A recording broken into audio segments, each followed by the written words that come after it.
Just ballpark, in the last decade, how many Africans has the United States military trained and equipped? Congressman, I don't have that figure. I can get that figure for you. Ballpark, just, how many?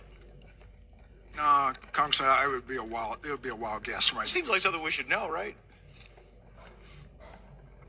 Over the years, we have trained a substantial number, especially in the Gulf of Guinea states, but including Like more than 10,000?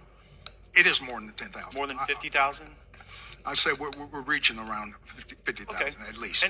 And what percentage of the people we've trained end up participating in insurrections or coups against their own government? Very small number, Congressman. Very small number. So what percentage do you think? I'd say probably less than 1%. But it does happen. The IMET program is in force, and we've pushed a significant number through our schools across the. Yeah, and what data sets do you track to arrive at the conclusion that less than 1% of the roughly 50,000 that we've trained have participated in coups? Because it'd be like about 500, about 1% of 50,000. Congressman, you may have that information. I don't at this time, but Well, I know there are some, right? Like go ahead and throw up that image. This is Colonel Mamade Doumbouya, and this is a photo of him. Did we train and equip him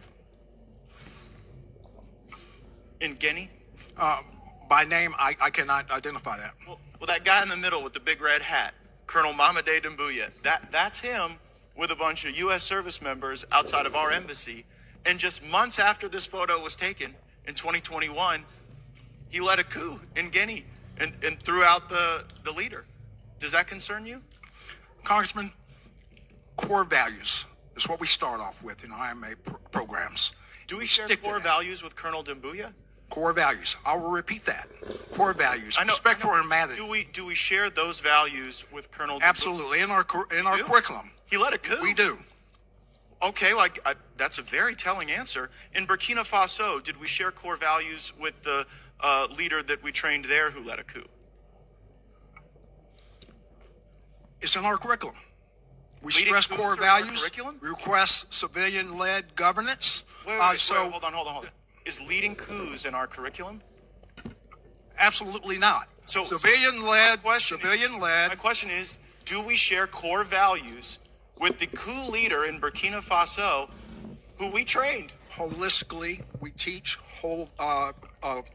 core values with a respect for civilian governance, apolitical, and that's what sticks across a very high percentage in the 99 percentile. Right? But not everybody. And I wonder how many people it takes to plan a coup. I mean, initially you didn't know how many we trained and equipped. Then you said it was 1%. You had no basis for that 1% number because there's no data set you track. Mr. Chairman, I seek unanimous consent to enter into the record. Another U.S. trained soldier stages a coup in West Africa by the Intercept.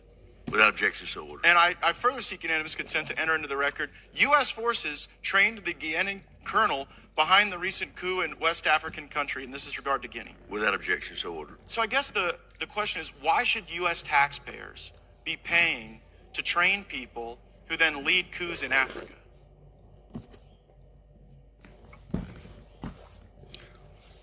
Congressman, our curriculum harvests core values and also to be able to embolden these countries for a representative democracy. But General, that democracy isn't what emerges.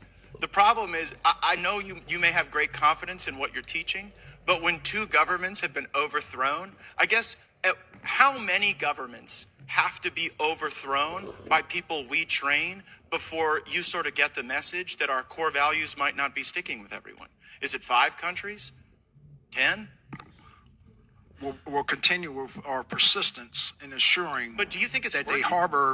they harbor democratic norms, democratic values. Just a moment ago, you said we shared core values with Colonel Doumbouya.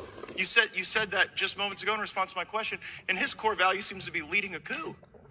So I don't think it's stuck. I think we should at least know how many countries we train the coup plotters in. How many is too many? Because clearly 2 is not too many, and I think we could use our resources far more effectively than doing this.